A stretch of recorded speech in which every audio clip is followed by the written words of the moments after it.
All right, so here we are. It's Lee and Namali joining up with Jeff Salzman again today. So welcome, Jeff. Thank you for joining us today again. We My took a pleasure. little It's good to bit be of a here. break. Yeah, we took a little bit of a break since our previous call, in which we spoke about stages of development in the way that Ken Wilber has mostly introduced them to us in his integral philosophy. Lots and lots of books and lots of videos available online, teachings, they're all there. And as you might recall, Lee and I have really enjoyed sort of getting back to the basics. So that's what we've been doing with this series. Um, we're not going over very complex material here. We're just discussing the sort of the roots of how we all got into this philosophy and how we can use it in a practical way. So last time, thus far, we have spoken about the quadrants. We've spoken about the intelligences or the lines of development. And we also spoke about the levels of development, and we've already covered the beige or archaic, the very first levels of development, to amber, or in spiral dynamics, blue stage, the traditional stage, which started around 1400 years ago, historically looking back. And now, today, we're going to start with the emergence of the modern stages, the rational stages, the scientific stages. We've already talked a little bit about how each new stage begins in some retaliation to the stage that came before. And in this one, starting around 300 years ago, was the Western Enlightenment, or the beginning of science and the rational mind that fought against the heavy puritanical religious mindset, the traditional mindset that tended to see things very black and white.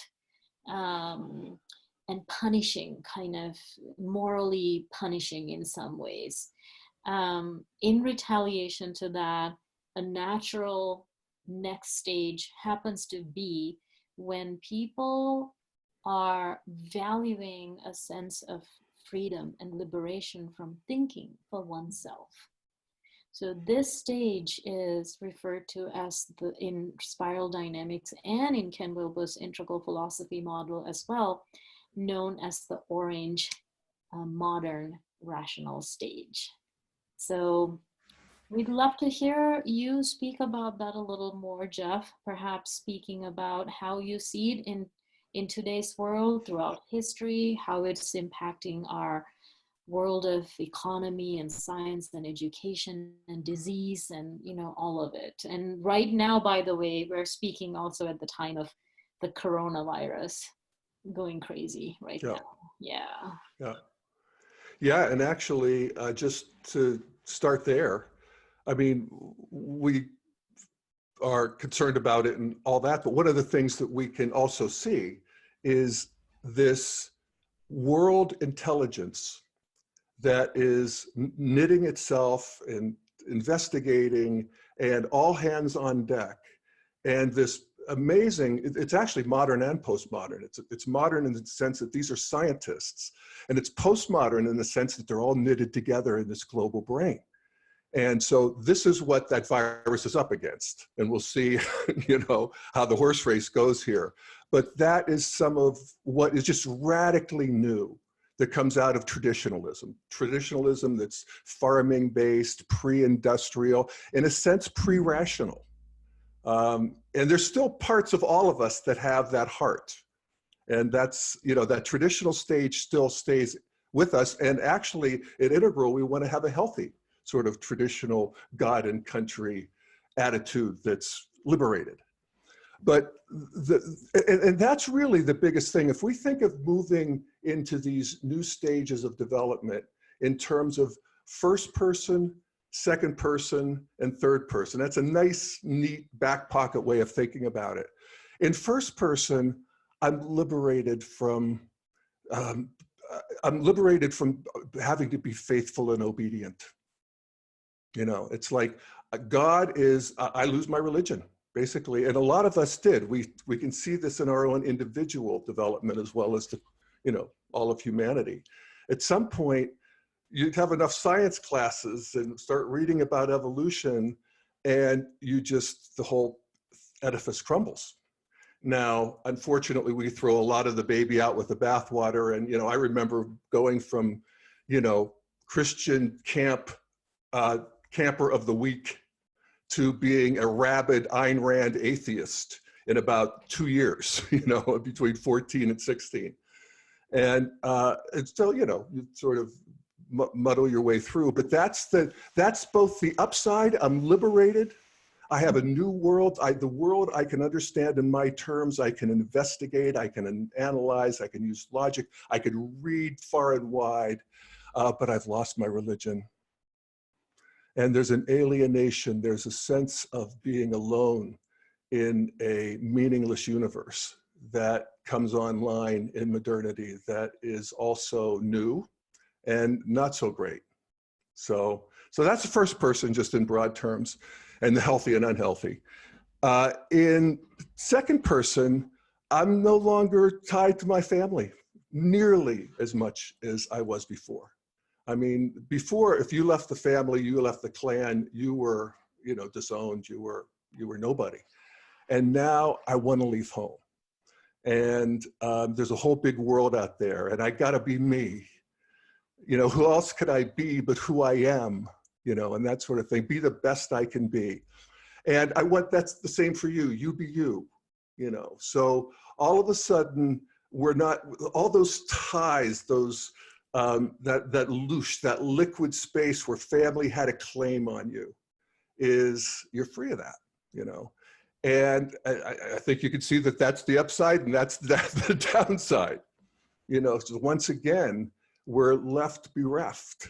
And, you know, there's no place that we can necessarily feel at home, certainly not in the way that traditionalists do.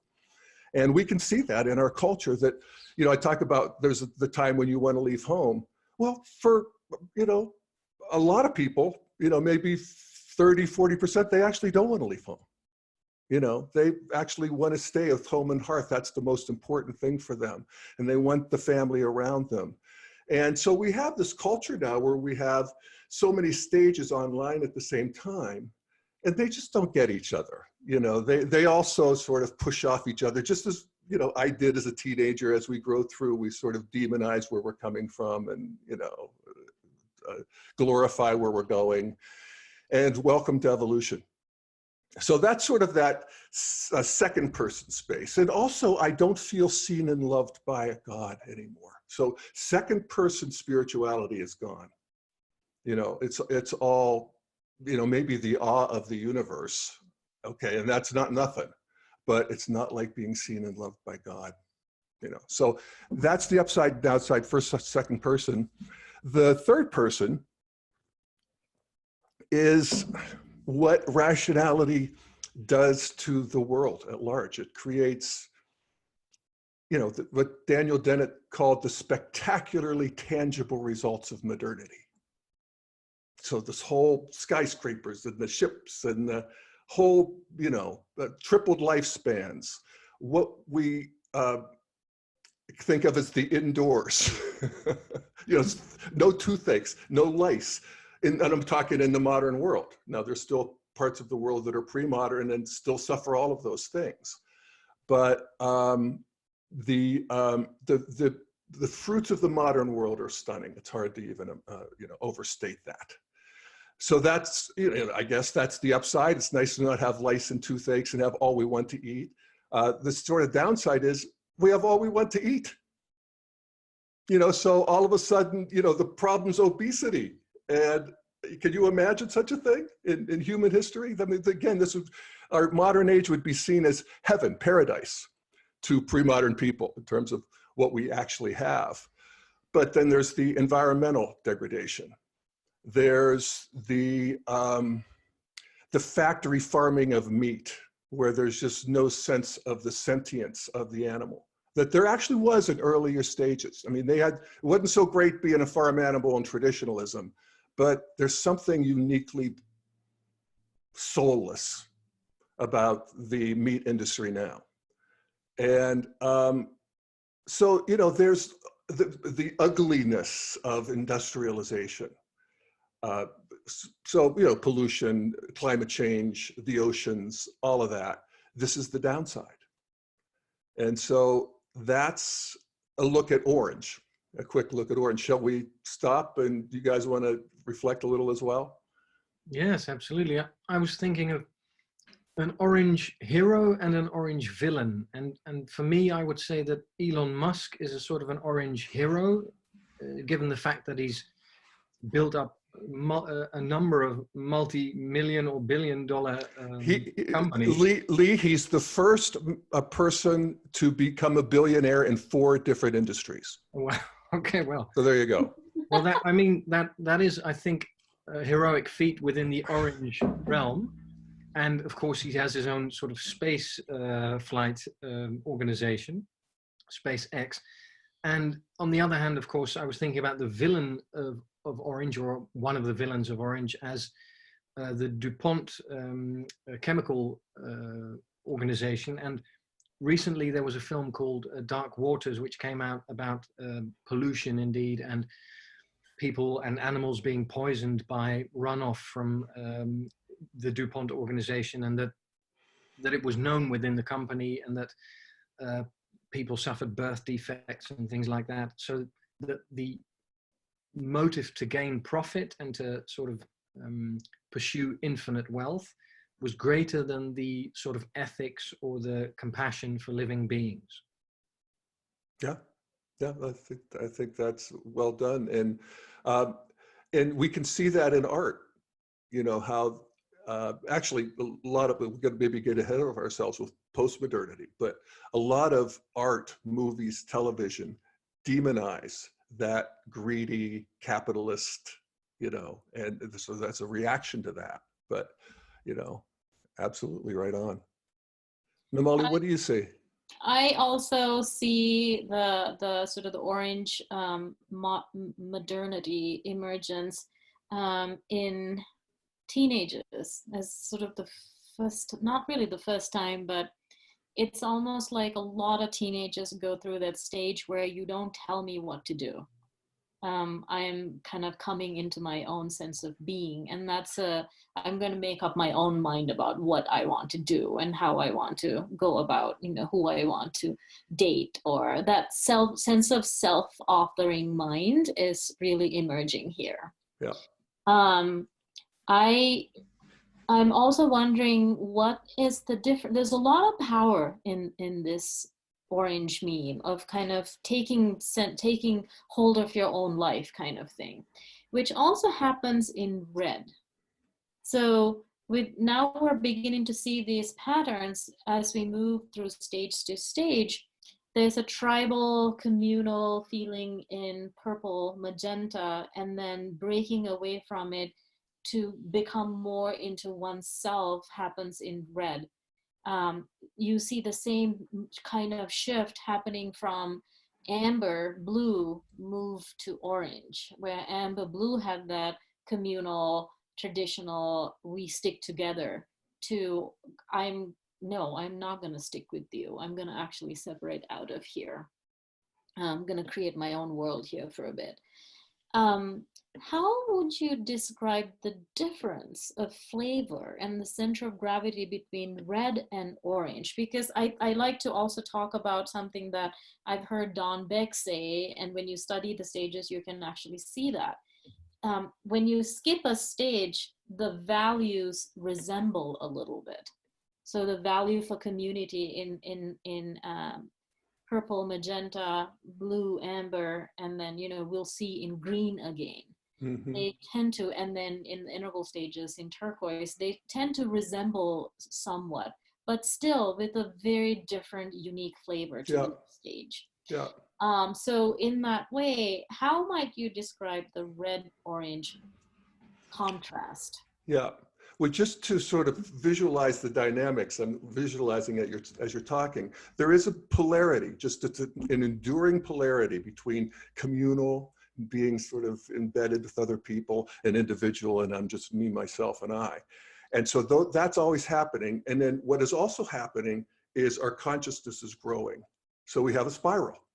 You know, so red individualism, which is in a sense what it is embedded in this, you know, I can't really get out of my tribe and my gang, or whoever's going to protect me, or who do I have to fight, or who am I against, and who am I aligned with? And it's a whole sort of pre-modern world, you know, of conspiracy and betrayal, and we live through it. There's, as you say, there's a recapitulation of it, or as a teenager, you know, and yet so there's so then we have the communal, where we get faithful and we become a body of Christ, or whatever it may be, with a transcendent God, and you know, all traditions have that. And then we move into orange, and I often think if we look at the three individual stages, starting with ultraviolet or beige, which is where you just sort of wake out of animal consciousness, to I am. All of a sudden, I am. So that's a big move into I amness. And then we get tribal, and then the next one is I am powerful. I'm not just embedded in the tribe. So red is I am powerful. And then we become faithful, and we get civilized again. And then we move up into orange. And orange is I am somebody. You know, I am somebody individual, special, and I'm here to be the best I can be and to express myself. It's not so much protecting myself as it is in red, or, you know, aggressing. It's expressing. And that, I think, is the difference. And then it continues. I like the predator and prey of red. So what is it in orange? Winners and losers. Is it winners and losers? Yeah. Losers, yes. Yeah. So I think orange, we can kind of close a little bit with just, again, the basics of orange. Always, it seems, driven by success or drive for success, getting more, wealthier, more numbers.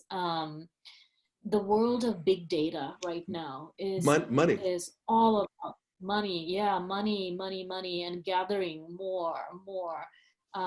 So there's just so much about what can we gather to sell something to somebody. And orange is really smart in the sense that they figure out a way to sell you know, like the like Bibles to amber and yoga mats to green. They're somehow really smart in that way, that they don't necessarily need to inhabit a certain value mean in order to figure out how can we make money out of this. Yeah. Interestingly, there's a book by Naomi Klein, No Logo, and at the end of the book, it's basically a critique of capitalism, a very long and quite thorough critique. And at the end, she basically says that one of the interesting things about, and we could say this about orange, about sort of an orientation towards success and making money, is that things can arise within that system that are critical of the system itself, as long as they can make a profit. So her book was able to sort of be dispersed among a large number of people who sort of became acquainted with her capitalism critical ideas, because there was a market for it, and because she was able to make money. So that might be an interesting segue into green, because green sort of grows out of orange in that way. And green is a reaction against the toxicities of and the unhealthy aspects of orange. And that's true all the way up. You know, we finally get sick of burning witches, you know, and we get sick of just this mindless growth, consumerism, hollow at the core kind of thing. That's the critique from green of capitalism. And Naomi Klein is one of the leading green critiquers of it. And in a way, and she's right about, you know, what is it, disaster capitalism, where capitalism comes in after there's a natural disaster. And I'd say basically, hallelujah, or at least there's an upside to that. because you see that when it's rebuilt by modern standards, and it withstands the next earthquake. And yet there's dislocations, and there's cultural blindness, and then, you know, getting her book out. But now there's a solution. It's Green's solution. This is Green in the third person. This is the technology. Now everybody can get the word out. They don't need any money. It's astonishing. Everybody has I was going to say a microphone. It's a megaphone. And the question is, who are you getting to listen to you? And that's a whole new thing where we magnetize people, and there's no mediator, you know, there's no money involved, or very, very little. It's, you know, so this is the move into Green. And if we move in first person, you know, what Green is responding to is what I just said, you know, this sort of soulless, capitalist existence of materialism. And so I become sensitive at this point. This is my interior. I see the power, I see the power dynamics of history. And this is Green's critique of history, is that it's all just, you know, somebody dominating somebody else. And that there's truth to that, especially after the first half of the 20th century. It's like, I'm over it. And all of these grand narratives of history that my tribe or my religion or my race or my whatever was going to be ascendant and rule over the, you know, next age is nauseating, because I just saw what happened with that. And so there's a complete rejection of all narratives, of all truth in general. In terms of even this idea of objectivity, you know, that modernity is, you know, it's a bedrock of modernity, as it were, just looking at facts. And so that even comes into question. And that's just actually another power structure that is oppressing oppressed people. So that's this Green critique of the world that comes online. And so my impulse, and this moves me into second person, at least, you know, in the collective, but also individually, is that I want to rehabilitate. I want to bring back online the people who have been oppressed. So this is where we get civil rights, and this is where we get feminism, and this is where we get gay rights. And we want to bring all of these, you know, if we look at the earlier stages, Namali, we were talking about predator and prey. So the red divides the world into predator and prey. So I want to help the people who've been preyed upon, you know, the poorest of the poor. And I want to notice them and see their humanity. So what's after that is the sinners and saints and the sinners. That's the traditional stage. So the sinners, you know, the sexual revolution. It's like, get your hands off of my body. And I want to bring those people in, the homosexuals, the deviants, the winners and losers of capitalism, of the orange meme. I don't want that anymore. I want everybody to be in the game. I want everybody to be seen and loved. And then I also extend that to the animals and to the world at large. And this is, as we get into the third person, is that one of the characteristics of Green or postmodernity or progressivism, is it's world-centric. I mean, I can see not just what's going on in my own backyard or my own country, but I can see planet-wide. And we have, you know, all of our feelers up. This is where, you know, it comes in handy with the coronavirus. It also is sort of the downside, you know, with all of the communication and travel and so forth. Bugs can travel too and do. So, you know, welcome to the frothy edge of evolution. But there's something about that, seeing, you become, this is again, second person, where you just become, in a way, bored with your own people. You get really curious about people that you know nothing about. You want them to be online. You have this intuition that a group that consists of some balance between men, women, races, colors, you know, the age, all of that is going to be, you know, properly metabolized, far more powerful than just me and my people. Now, a traditional, you just want to be you and your people. Modernity, you're sort of ambivalent. You're sort of, you know, floating away from all of these ties. But there's a new, you know, appreciation for that multiculturalism. multiculturalism then becomes a sort of a religion, because it actually, in practicality, and you see this in progressives, it's one of the problems, is that everybody's included in my multicultural world, except people who aren't multicultural. So, you know, I don't want you Republicans or traditionalists or God and country people, but everybody else, race, creed, color.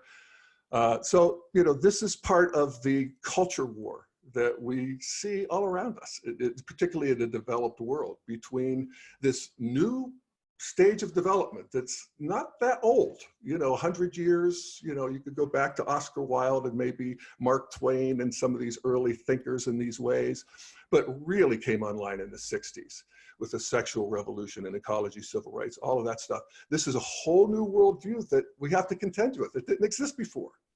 And modernity's nervous about it because its critique of modernity is frightening, you know, to modernity. You know, that capitalism is a criminal enterprise, basically, and which it has its elements, but it also is a creator of untold wealth. And traditionalists, you know, do you think a traditionalist thinks that the sexual revolution was a good idea? You know, so no, they don't, and they still don't, and they're not going to.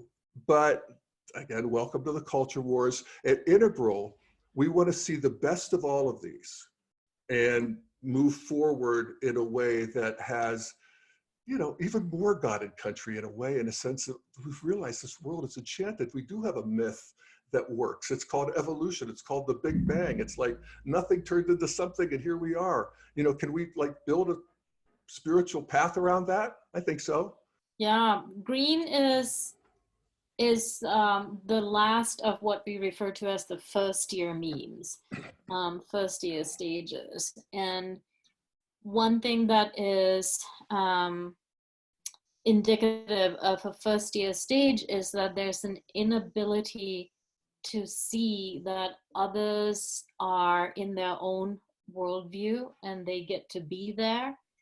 And each of the first stage memes tend to kind of see others as wrong, or that they don't have the right to be in that way. And if you are, you're a traitor, or you are a non-believer, or you're a discriminator, or in somehow, some way, you're not good enough. You're not right somehow. You don't have the right to exist in some ways.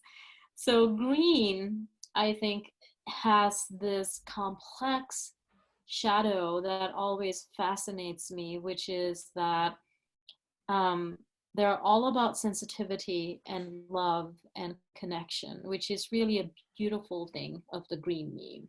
It's, as you said, it's the first time you're looking into interiors, individually and collectively.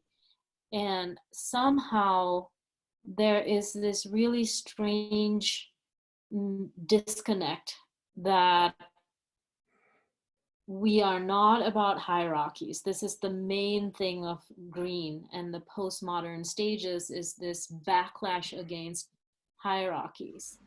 But at the same time, green tends to imagine that their way of thinking and being and feeling and wanting to save the world is the best way of doing it. And in politics, we see this constantly, and you as a political expert when it comes to developmental stages, I'd love to hear a little bit from you, Jeff, about how you see green sometimes really kind of digging its own grave in the political world, which then really has a huge impact on society. Yeah. I mean, it's like you said, these first tier stages basically don't understand each other, and they I don't want to overstate it, but they hate each other. You know, fortunately, in our center of gravity modern culture with law and order, we don't act that out violently, but they don't get each other. So on one hand, you have these people at Green who have become exquisitely sensitive to, you know, microaggressions, which I think I approve of. actually more sensitivity to these sort of things. But the problem for green is that they don't get that they can't convince other people who aren't at green. And so they see people who don't see the world their way as being stupid, co-opted, dupes of the system, and they have a whole, critique that verges on demonization, as of course the traditionals do with postmodern. Both sides see the other as deluded and just out of touch and dangerous. And this is the culture war. And at Integral, one of the things, it's like Namali said, we go back, I don't know if we go back, we actually go forward to a distinction between hierarchies that are dominating and hierarchies that are natural. It's like the difference between an acorn, seedling, sapling, and oak tree. That's how that works. There's natural growth.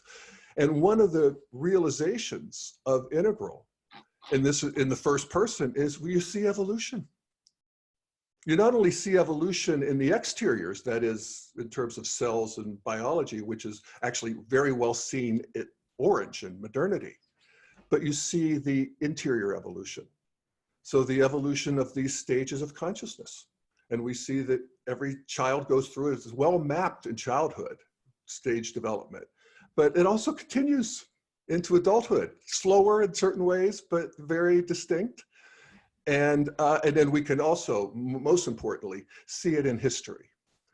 And so we could see that all of these stages of history came online sequentially. There is something to be said for linear time. I know it gets critiqued a lot in green, but linear time's good. It's the Big Bang, it's the movement forward of evolution. As we spin, we get bigger spiral. And so we actually see that all the stages get to be there, and they all have a piece of the truth, and they all have something precious treasure that at the integral stage we want to integrate. So we want to have the sensitivity of green, and we want to see into every person and their story and their karma and their tribal and racial history and all of the things that makes them them. I mean, it's endless how interested we could get in each other and sensitive we could be to each other. So that actually continues to grow in Integral. So does rationality. Rationality is, in science, it thinks it could colonize the whole world. And it tried, and it didn't quite succeed because these religious impulses are strong, and that there's actually a dimension of reality that science can't get to. But doing what it can do and seeing the difference, yes, we want more science, we want more evidence, we want more rationality, we want more technology.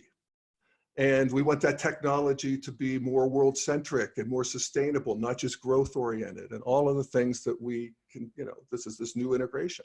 So we want more green, we want more orange.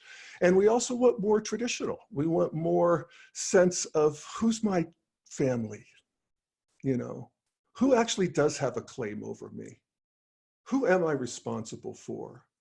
What is the karmic history of my people? Does that matter? Is that still reverberating in me? And then also the seeing the world as re-enchanted, that I think evolution, thank you, science, tells us a story that's astonishing. I mean, like I said, I think there's a spiritual path in there somewhere. You take a big mess of hydrogen and leave it alone for 13.8 billion years and you get this conversation. I don't know. There seems like there's something going on there that's worth, investigating and re-enchanting the world with. And then we also actually want to go into the earlier stages of tribal deep community and deep connection with nature that is lost, when you leave the tribal world, the envelopment of the nature spirits and feeling it as we walk through nature and, revering it in a way that is, true and deep, and the idea of initiation and growing and the deep community we have with other people. So we want that back, in a new liberated form. And then we also want to go to, even, pre-conscious in a way. I mean, the early people who are just waking up to self-consciousness, where there's a lot of awareness without a lot of thought. You know, so a lot of us work on that actually through meditation. Meditation's a way of actually deconstructing the mind and letting it sit so that we could actually just have awareness without thought, which is, I think, Namali, wouldn't you agree, what my little pug Gracie does so well? All the So, time. yes, exactly. So this is the promise of this new integration of integral that will be as radically different from postmodernity as postmodernity is from modernity and modernity is from traditionalism, and on down. It's going to be something that is radically different, new, way more complex. Every stage is more complex than the previous. And the other thing that we can see is that even though the process isn't pretty, that each stage is fundamentally more good, has more goodness, truth, and beauty online. And integral, I think, I can't wait to see what that is. Probably won't be in this lifetime, but you know, we'll see. Well, thanks, Jeff. That's another great summary of the evolution of, indeed, the interiors and the exteriors combined. So one of the things we also would like you to sort of address is the levels higher than what we were calling, if we say integral consciousness, that's the second tier, so that the first 6 levels are the first tier, and then we move to a second tier. And we can say that integral consciousness can be divided into, let's say, the first teal, or in spiral dynamics yellow, individualistic version of integral consciousness, and then the turquoise, or in spiral dynamics also turquoise, I believe, the more collective version of integral consciousness. The levels, of course, as we've discussed earlier, progress beyond that. And as far as we can sort of establish, they progress infinitely, indeed, in a sort of a spiral of ongoing evolution. Can you say something about the sort of shadow aspects of these higher stages that arise with integral and beyond? I think that one of the ways I think of the difference between what we're calling teal and turquoise, or yellow and turquoise in spiral dynamics, is that the entry stage integral is sort of cognitive and mental, in the sense that we start getting interested about evolution and culture, and we want to know more and add it together and see the systems of systems that exist, and you know, continue the deconstruction, but also a reconstruction of reality that is, you know, mental a lot, mainly. And then at some point, when you've sort of taken this perspective and seen this in relationship to that, the sort of mental, it's almost a koan. The mental process fills up and sort of relaxes to the point where we develop a larger identity that begins to see perspectives from a bigger, rather than being perspectives, we start seeing them arising under their own power. And there's this just bigger view, and there everything is. And then as you see that, boy, this whole thing's intelligent, and it's alive, and it's maybe even loving. And then this is a move into a heart space, and this is more the collective. This is more that, you know, this is the turquoise stage of integral. And you know, the shadow, I don't have a big, you know, I guess I'm blind to the shadow. You know, I know that you could explain things away at integral. You can get too heady. But I don't know what the problem is with becoming loving to the whole system. You know, I suppose we're blind to our unloving aspects, but I'm happy to have those pointed out. So Lee, Namali, anybody listening, I'm happy to hear it, but it's not my specialty, I have to say. Well, one of the things that arises for me is that I've occasionally heard you say on the Daily Evolver that for you, Jeff, that sometimes you agree with the last person you've spoken to or the last person you've read. And I could imagine that that could be a shadow aspect in some situations, that then, for instance, you're no longer in touch or less intensely in touch with a perspective that needs protecting or that needs to be forcefully sort of propagated. I'm not sure, but I could imagine that that could be the case. Yeah. No, I often wonder if I'm weak-minded or flexible-minded, and I'm not sure which, but it's true. I'm a libertarian. I'm a socialist. I mean, I love it all, and I don't know what to tell you. I think that's like you said, it can be kind of cuts both ways. Namali, what do you think? So, so one of the key defining factors from first year memes to second year is that first year is often said to be need-based or fear-based. And with second year, we get to, it's said that it's more being-based and abundance-based. So in that, I see the beauty of it, which is what we've already talked about, is that for the first time, we get to really love and appreciate our history and really meet people where they're at. So there's a certain sense of relaxing and accepting and surrender, a beautiful surrender to how things are. And I think the way that I see some of the shadow elements of that, obviously I'm kind of thinking about these things and just imagining in some ways, not that there's a whole bunch of research done on this, but that us or anybody who's at an integral stage can sometimes seem like that flex flow is also like settling for whatever is. So there's a beauty to the surrender, but also are you then actually going to get up, roll up your sleeves and get to work and do something about what is not working well in the world?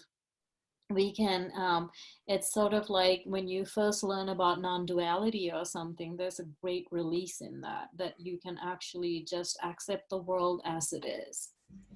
And I think we, at integral stages, perhaps there's too much settling in some ways into the non-duality, or I shouldn't say non-duality because that's not necessarily a stage in the way that we're talking about stages, but we become really smart at intellectualizing everything and accepting and finding ways to go meta on everything. Like we can just keep going meta on everything and explaining things away. So non-action is perhaps a shadow of integral. Another shadow that I see is, in a strange kind of way, we actually forget to see that even at integral stages, something bigger and greater and deeper is yet to evolve. So we can actually forget that where we are right now is just that. And even this is eaten by tomorrow, and something bigger is actually emerging. So we forget to remain faithful to emergence itself. And we get caught up and we can fall back and regress and into earlier fears, which is very calm. I think it's fine, but I think that the shadow of integral in some ways is forgetting its own brilliance somehow. Yeah, I think that's very good. Well said. And you only have to be in some of these so-called evolved integral communities for a little bit to see the shadow coming up, kicking and screaming. So another way to, I think we can think about shadow at integral stages is that if one is capable of inhabiting that deeper space of a higher level of evolution, you're also, we better be aware also that we have shadow of every other stage with us. So in some ways, it almost makes me feel like someone at red has less shadow to deal with than someone at, It's right out in the open at red. Yeah, I mean, hopefully we're more self-aware and